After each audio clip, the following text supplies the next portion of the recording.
Run, river, run, run through the hills. Run, river, run to the sea.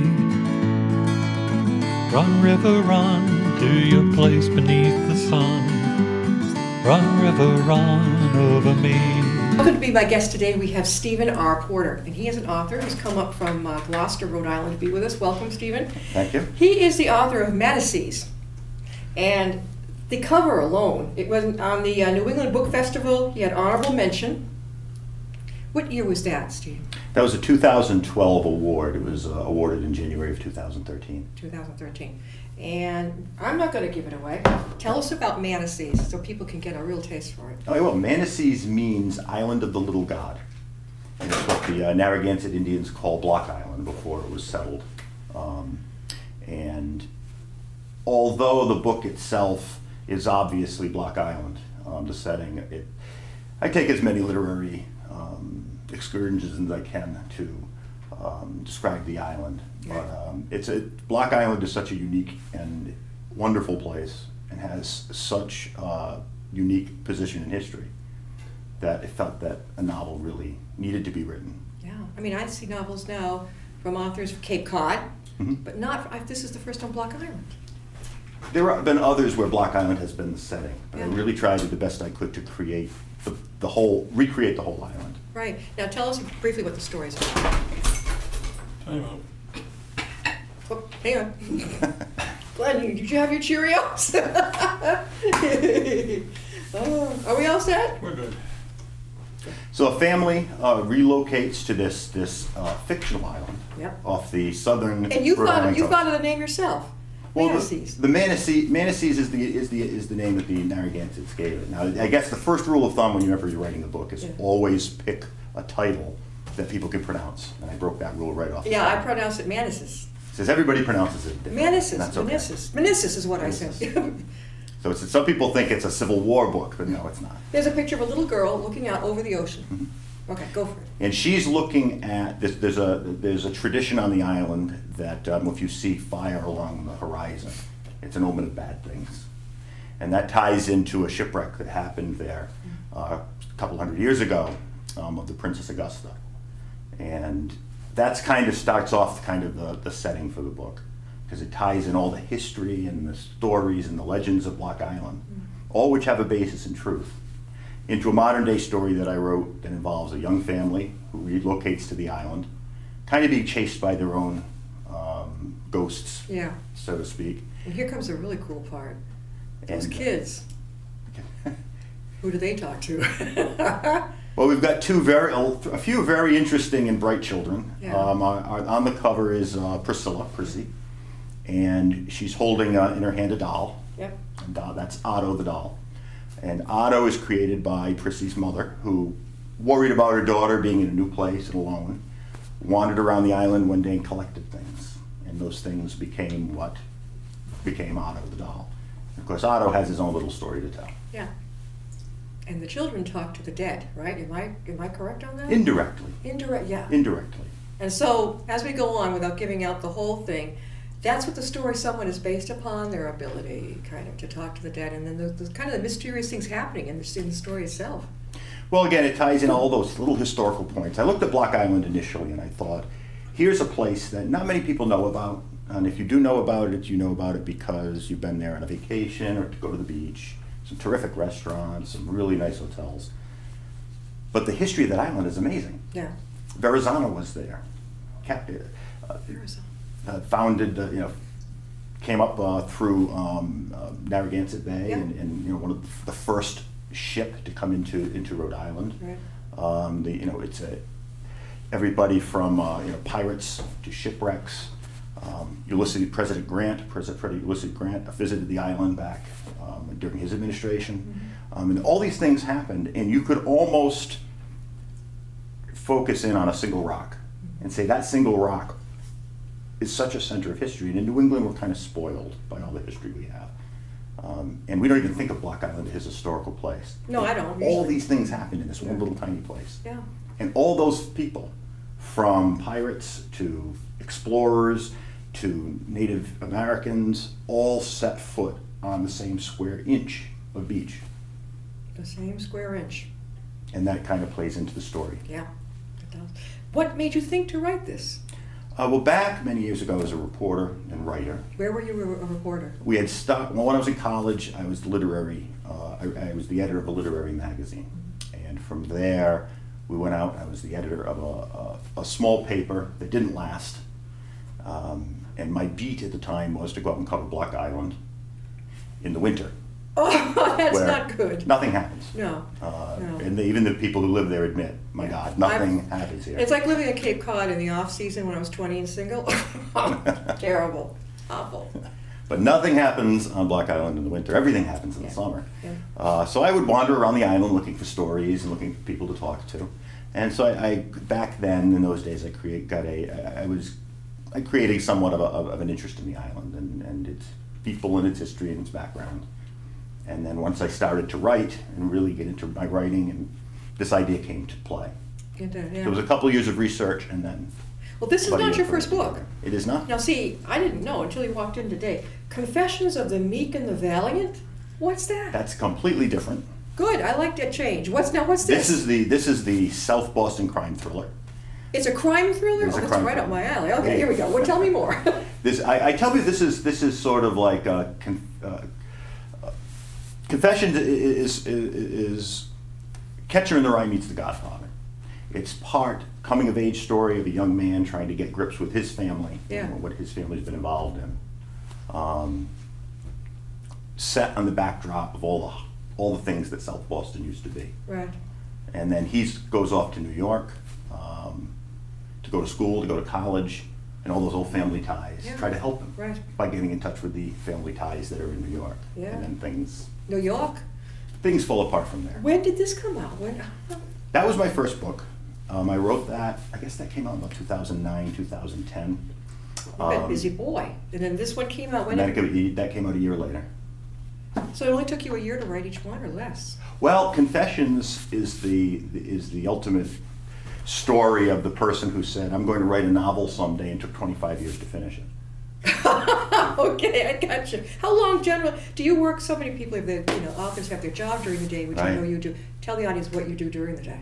Well, during the day, I work for an employment recruiting company, and I go from college to college and job fair to job fair and help folks find jobs and help employers find good candidates. So in other words, if I was a college student and I came to you and I said, "Gee, I'm interested in art," there's not much out there. What would you do with that kind of student? Well, what I can do is use your resume and some of the keywords in it to help you locate a position. That's key, isn't it now? Key words.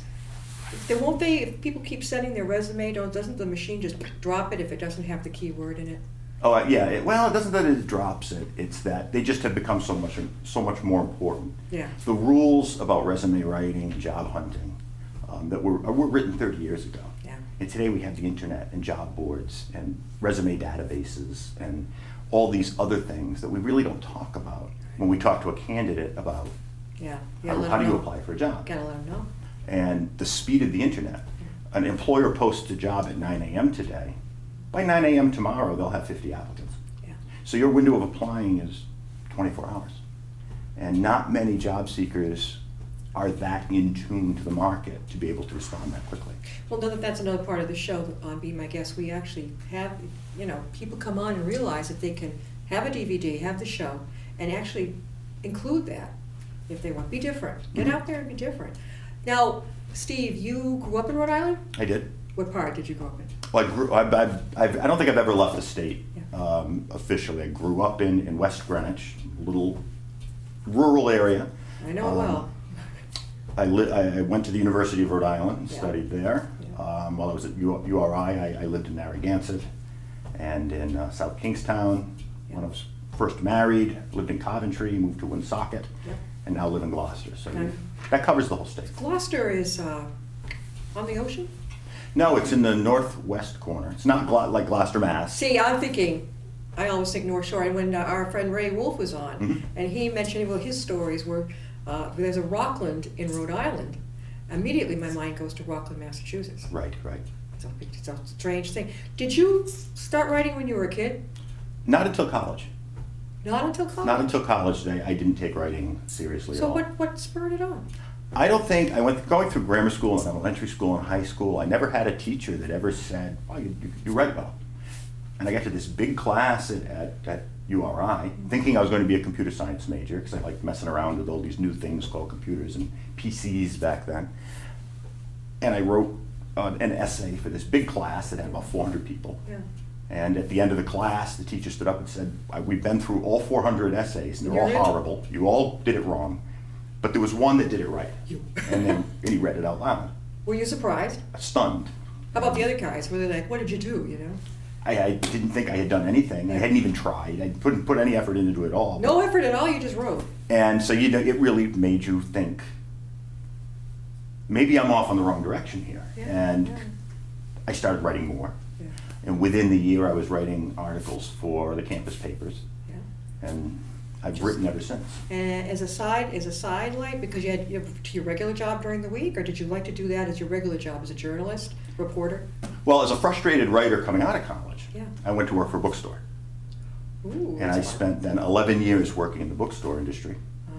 And went from unloading the trucks at Walden Books Yeah. in, I guess, in the late 80s to I was the director of public relations Mm-hmm. and marketing and advertising for the Laureates bookstore chain. And you are the founder of, give us the name of the group that you belong The to. Association of Rhode Island Authors. When did you found that? Well, after Confessions came out, which was the first book, First one, Confessions, yeah. I was very frustrated by the amount of support in Rhode Island there was for writers. Yeah. There were a lot of great writing groups, a lot of great places to go, tease your muse and support. But where were the authors? And I had now written a book. Yeah. My background was in marketing and working with bookstores and publishers, so I knew what needed to be done next. And I went looking for these other authors, and there was no group. So I had 4 or 5 authors come together one night that I happened to know of. You knew them already, yeah. I knew of them and just sent out random emails saying, come to this meeting. And they loved, all of them were interested? And Ray Wolf was one of those 5 that showed up that night. And we sat around a table and said, do you think we should put together an organization?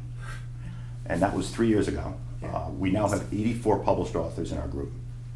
And we now sponsor the annual Rhode Island Authors Expo.